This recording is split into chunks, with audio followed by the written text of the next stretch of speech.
So this encounter took place approximately 2 to 3 years ago in my local village. I was about 11 years old. It was the last day of year 6, the UK equivalent of 5th grade, at my primary school, and after school that day, my friend and I, we'll call her Lola, decided to stop by the local supermarket to buy some sweets. Now, with it being the last day of year 6, Lola and I got our school shirts signed in Sharpie marker by our classmates. It's a pretty big thing at most primary schools in the UK. Anyway, we entered the supermarket, and a man who looked to be in his mid to late 50s approached us. He was quite overweight, and he was wearing a manky yellow polo shirt covered in sweat and grease. He had next to no hair on his head, and what he had left were a few greasy, matted gray strings. He basically looked like your stereotypical stalker. Lola and I were relatively aware of the whole stranger danger topic, as we had talked about it in school, and our parents had lectured us on it at home, so we felt a little uneasy when we saw his appearance, and not to mention the awful stench of BO wafting from his body. The man started the conversation by saying a simple, "Hello." At first, Lola and I assumed he was just a sweet old grandpa trying to be friendly, but he soon started asking us about more personal things. I also noticed that he began to stare at our small, developing breasts for a few seconds each. I began to feel very uncomfortable. He proceeded to ask us why our shirts were signed, and being the naive, slightly stupid 11-year-olds we were, we told him that our classmates had signed them, and it was our last day of being in year 6, which probably gave him an exact idea of how old we were. We then said goodbye to the man and rushed into the sweet aisle to try and get away from him. We were starting to freak out, so we quickly grabbed what we wanted and headed straight for the till to pay. Guess who stood right behind us in the queue? Lo and behold, it was the creepy old man, who held one packet of pork scratchings in his hands. He shot us a super perverted smile that stretched from ear to ear, and he moved ever so slightly closer to us. By that point, we were just about ready to abandon our items and nope the fuck out of the supermarket, but we didn't want to look suspicious or out of the ordinary. After what seemed like years of waiting in the queue, we finally paid for our sweets and bolted out of the supermarket door. The creep soon realized that we had left the building, so before we knew it, we had him right on our tail. I forgot to mention that the supermarket is directly opposite our primary school, but because it was late in the afternoon, nobody was in sight on the school grounds, so we couldn't exactly walk in there. We walked at a quick pace down the road for about 7 minutes, with the man following us every step of the way. We eventually came to our favorite Chinese takeaway restaurant, which we sneakily hid behind in order to see where the creep was without him noticing us. He happened to be standing next to a rubbish bin located a few meters away from the restaurant. We were left stuck trying to plan how we were going to escape from our hiding place unseen, when out of the blue, a miracle happened. Lola's mom walked past us with her dog Marley on a lead. She was obviously completely oblivious to the fact that we were scared and hiding from the old man who stood only a few meters away from her. We decided to run towards Lola's mom. We weren't going to risk what could have possibly been our only chance of escaping. We, loudly, told her everything that had just happened to us, and she immediately changed direction to walk us back to Lola's house. While we walked, I turned my head to look behind me, and I saw the creep quickly walk off into the distance in the opposite direction. After that terrifying day, Lola and I never saw that man again. He definitely wasn't a local, and we hoped he hadn't caused trouble for any other kids around our area.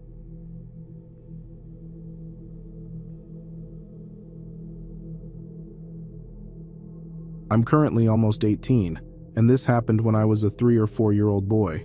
I know that because it's one of the first memories I can recall myself having, probably because it was a pretty major event in my otherwise simple life.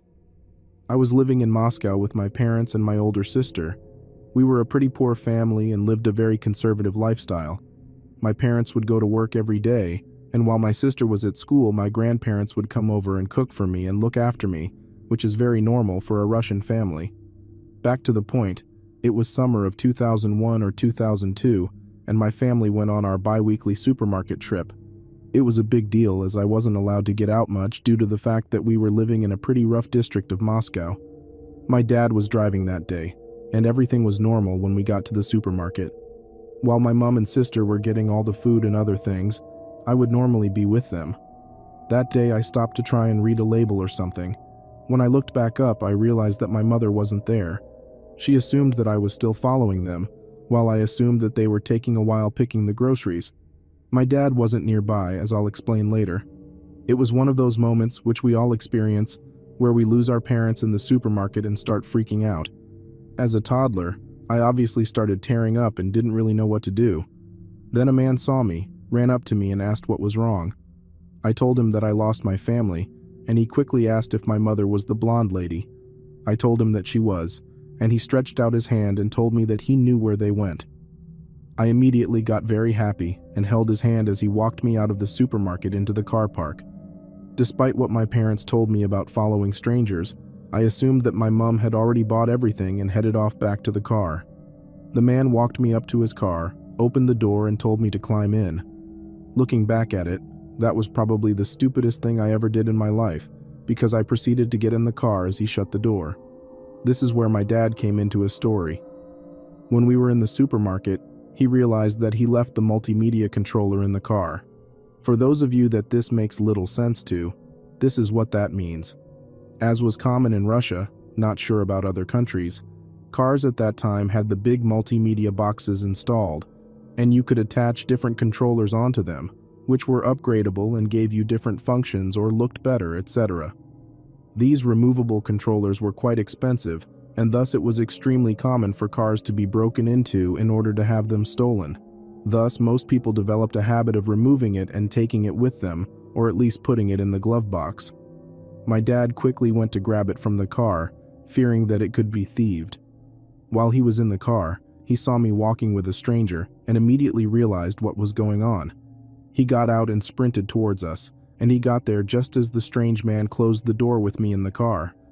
I'm not going to pretend that I know what happened next, or make up a Hollywood-style fistfight between my dad and the man, but all I know is that a few seconds later my dad carried me away from the car, and I couldn't see the man anywhere in sight. It was my dad's pounding heart that made me realize what had just happened, and I started crying hysterically and apologized to my dad and mom who had ran outside to look for me.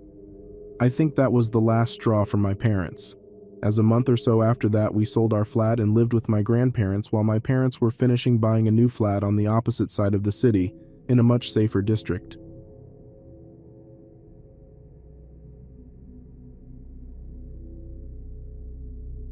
I have 3 children.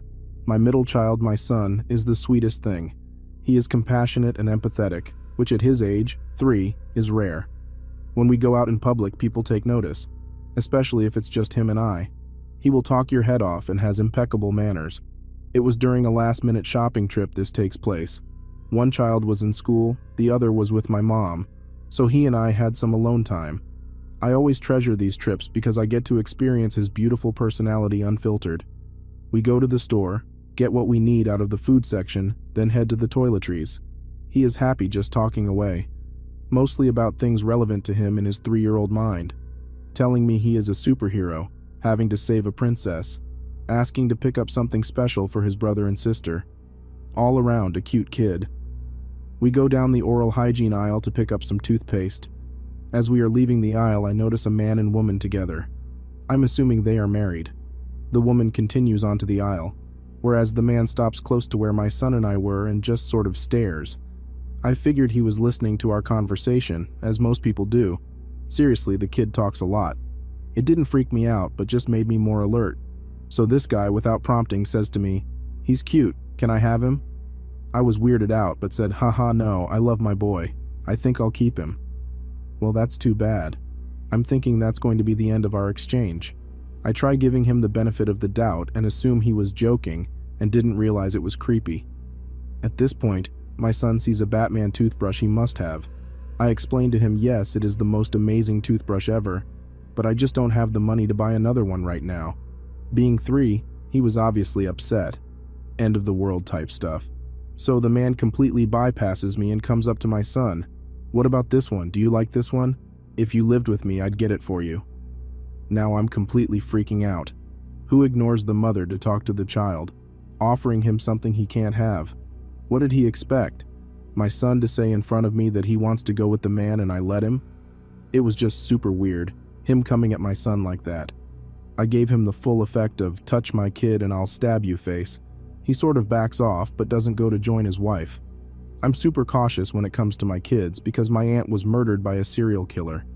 It has left this aura of fear, despair, and paranoia in my family, making something big out of something small. But I knew this was big. At this point, I'm like, fuck this, and noped our ass out of there. This guy, very cautiously, starts to follow us, going into an aisle when we are heading out. He was trying very hard to be nonchalant, staying a good ways behind us so as to not arouse suspicion, but being hyper-aware for the reasons above. I took notice. So I go down aisles I had already been down, then going again. He followed us everywhere. What was he trying to do? Kidnap my kid in the middle of a crowded supermarket? After this dance of ours, I decide to head to the bathroom and hide for a while. He heads to the men's room. I get into the restroom and block the door with my body, meaning someone would have to knock before coming in because they couldn't open the door. I figured if he tried to force his way in, I'd have a head start. I decided if he was still there when we got out, I would alert security. I could have handled him if he decided to make his move, since I practice Muay Thai, but I really try not to use it if I can help it because it is such a brutal art form. My son and I chill out in the bathroom for about 45 minutes, sort of awkwardly. I give him my phone to play a game while thinking of what my next move is and all the horrible things this guy could have planned for my son, all the while thinking, what was this guy's end game? Abduct a kid in broad daylight? He had to know he would get caught because I would make a huge fuss. The store would go on lockdown. Did he want to get arrested? Did he think he could get away with it? Was he tweaked out on drugs? Mentally ill? So many questions without answers. This ends anticlimactically because when we left, the guy was long gone. I just think how lucky we were that nothing happened, or that this guy wasn't more patient. I have no doubt in my mind I would have murdered someone for trying to take my kid.